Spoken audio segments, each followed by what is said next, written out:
If you want to see who visited your Instagram profile, do this. Open the Instagram app. Now click on your profile picture down below. Click on the hamburger icon at the top. Now click settings and privacy. Scroll down, click on for professionals, click creator tools and controls. Scroll down. Now make sure you switch your account type to business account so that you can find the option to see who visited your profile. Now go back, click on professional dashboard. As far as you've done it, you've switched your account to business account, you're going to find your professional dashboard. So when you click it, it's gonna look like this.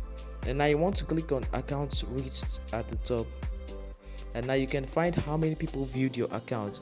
And so to do this, you have to click on the last 30 days that it shows here and set it to the previous month or last 90 days so you can see how many people viewed your profile. So that's it. Please subscribe if this helped you.